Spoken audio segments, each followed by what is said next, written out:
Ahí está. Toma un momento. Bien. Ok, bueno, muy buenas tardes, compañeros, buenas tardes, licenciado, y cualquier otra persona que pueda estar viendo este video. Nosotros estamos muy contentos de seguir aquí en el mundo de la filosofía, pues, valga la redundancia, filosofando un poco y platicando un poco, ¿verdad?, al respecto de los libros. El libro que nos tocó leer en esta semana fue Algunas ideas de filosofía. Este libro traía varios filósofos, ¿verdad? De ellos nosotros tomamos a Nietzsche. Y pues vamos a ir comentando un poco al respecto de su filosofía, ¿verdad? También obviamente vamos a ir conectando un poco con otros filósofos que pueden ayudar tanto a resaltar como un poco a contrarrestar la misma, pues, intervención, ¿verdad? O los mismos postulados de Nietzsche, porque como bien sabemos, la filosofía se va complementando entre sí. Pero para comenzar, pues podemos hablar un poco sobre las ideas de Nietzsche, ¿verdad? Y pues sabemos que una de las principales era la esclavitud moral, ¿verdad? Por ejemplo, él nos hablaba del tema de la voluntad de poder, ¿verdad? Él nos decía que como que la sociedad intentaba moderar o de alguna forma como civilizar, dentro de comillas, al hombre dicho como ente, ¿verdad? O al ser humano, si lo queremos ver así, ¿verdad? Y convertirlo en bueno, modesto, diligente y bla, bla, bla. Pero toda esta cuestión al final llevaba a limitar, según la visión de Nietzsche, ¿verdad? Entonces, eh, mm, pues recordamos que su idea también era que Dios ha muerto, ¿verdad? Era su principal postulado, y por lo mismo para él los valores o dogmas del cristianismo no servían para nada, ¿verdad? El pacifismo, la tolerancia, el amor, el poner de otra mejilla era algo, pues para él que no tenía utilidad, ¿verdad? Por eso planteaba la evolución del hombre al superhombre. También nos hablaba de la inmorabilidad de la ética tradicional, ¿verdad? Entonces aquí nos hablaba, ¿verdad?, de cómo, eh, pues, cuestionaba siempre la ética, ¿verdad?, y la preconcepción que se tenía, y buscaba que primara la fuerza y la determinación del hombre, ¿verdad?, y sus necesidades. E incluso él veía como una virtud el egoísmo, ¿verdad? Para él el hombre es naturalmente egoísta, cosa en la que concuerdo, y está bien que lo sea. Y ahí es donde creo que sí entra el debate, ¿verdad?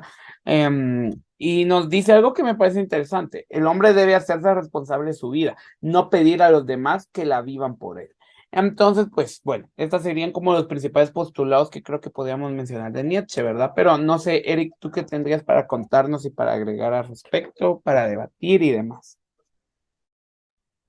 Bueno, el compañero Nietzsche, pues yo considero que fue una persona muy prepotente hasta cierto punto, pero todo se derivaba de la vida que él llevó y todo se relaciona en la suerte que él tenía, porque contaba la historia que él tenía un amigo y por una simple plática se volvieron enemigos hasta tal punto del odio y de apuntarse con un arma.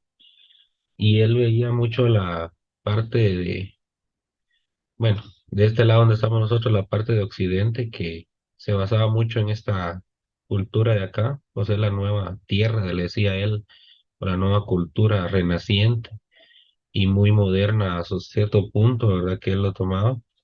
Pero sí, siempre él tenía eso de ese poder, el querer controlar todo, ¿sí? Algo característico de los alemanes, el tener todo a sus pies. eh, Él se basaba un poco así como Hitler, ¿verdad? Usted, de que él lo quería tener y la religión, pues para él no era algo que se hacía valer, aunque él pues nació bajo el área de protestante y sobre eso él creció, ¿verdad? Entonces, solo eso era y porque sus padres así lo dijeron, pero no porque él la siguiera siempre la línea, entonces, normalmente pues siempre él tenía ese dominio de querer controlar todo, ser una persona manipuladora hasta cierto punto y por eso él siempre se quedaba solo y pues, y gracias a eso de que él siempre estaba solo, pues le daba más tiempo de pensar y así pudo haber sacado una sublicenciatura que hoy en día conocemos como teología. Eso es lo que más o menos se me quedó un poquito del compañero. Interesante, Eric, interesante eso de que era teólogo, eso no lo sabía, pero curioso, ¿no? Y a la vez es un poco sarcástico, ¿no? Que una persona pues tan odiadora de la religión, que sea teólogo, ¿no? ¿Verdad? Pero Pues sí, son interesantes sus postulados, ¿verdad? Claro, desde un punto de vista, como bien dices tú, egoísta y egocéntrico, ¿verdad? Pero bueno, ahora, Eu, no sé qué quisieras agregar tú al respecto. Te escuchamos, según eso. Sí, conforme a lo que ustedes están hablando de que, pues lo que sucedió con esta situación de que él iba en contra de la religión, llamémoslo así, o del cristianismo, era porque su mamá, eh, básicamente, tomémoslo así como que lo obligó a estudiar teología. Entonces, él al momento de que no, o sea, él dijo, no, esto no es para mí, porque su mamá más que todo quería ser, que él fuera pastor o predicador. Y pues él no estuvo en sus planes, sino que decidió dejar la teología e irse a lo de la filosofía, ¿verdad? Entonces partió desde eso y cambió su perspectiva del pensamiento, porque tuvo un pensamiento más filosófico. Y fue cuando él empezó a tener esta amistad con Warner, que fue con el que, Warner, no sé si se pronuncia así, pero, y que fue con el que dice Eric, que tuvo enemistad, ¿verdad?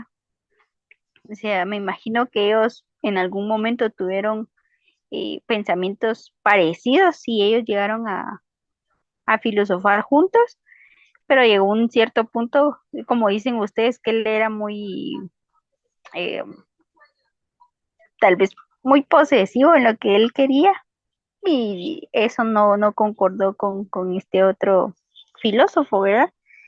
Y pues por eso llegaron a tener esta enemistad.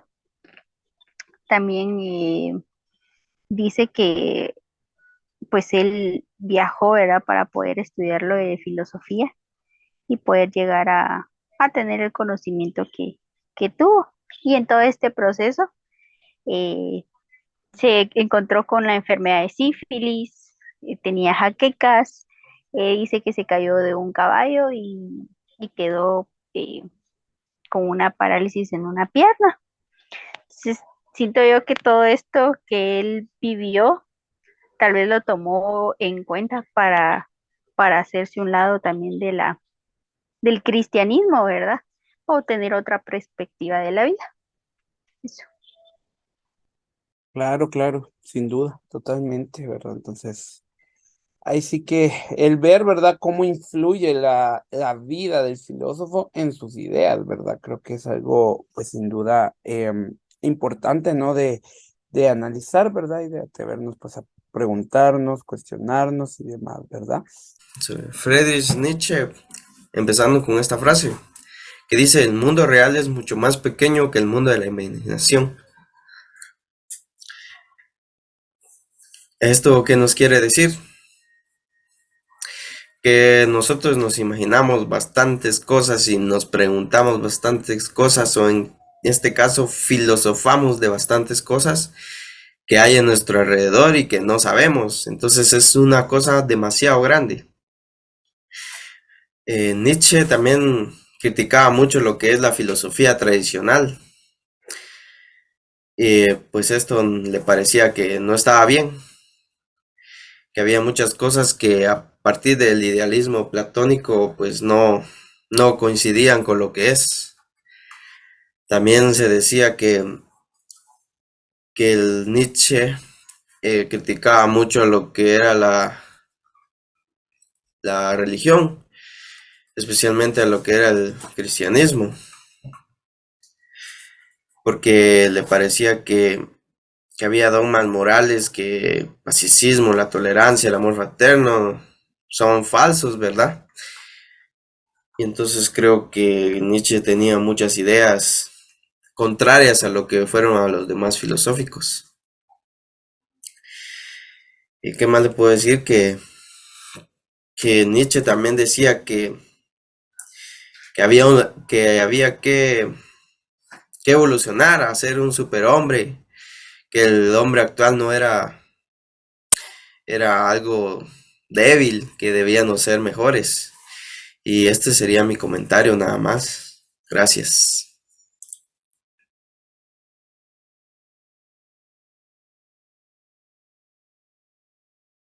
Ahora, pues Miriam, te dejaría el tiempo, ¿verdad? Para ver pues a qué conclusión, ¿verdad? Llegamos al respecto de este filósofo y del libro en general, ¿verdad? Buenas tardes.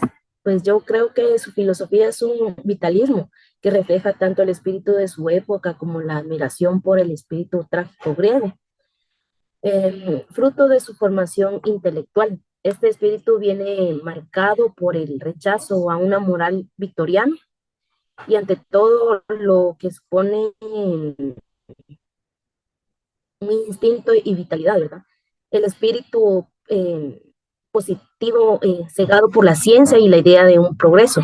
Su estilo está en perfecta armonía con su pensamiento. Escribe en forma de aforismo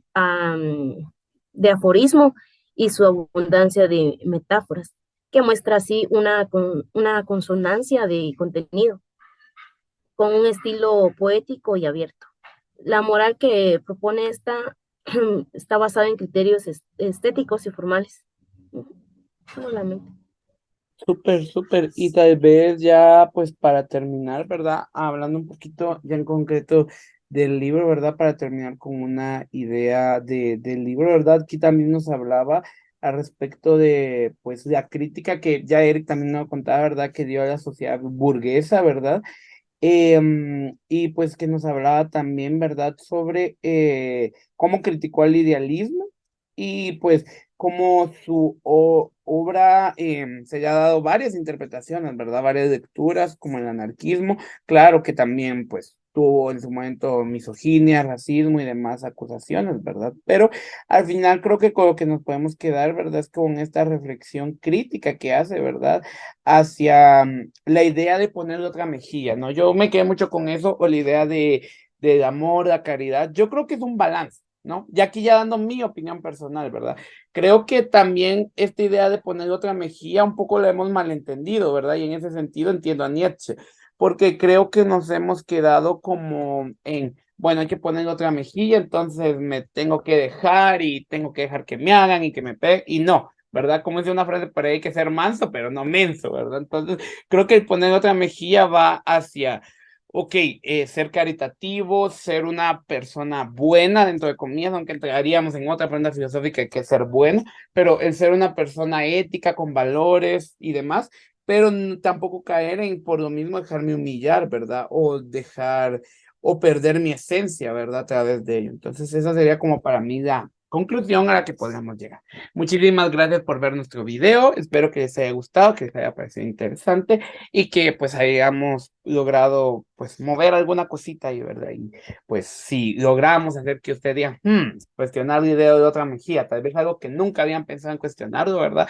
Si logramos que lo cuestionaran un poquito, logramos nuestro cometido como grupo, ¿verdad? Y como futuros docentes. Así que muchísimas gracias por vernos y pues nos vemos en una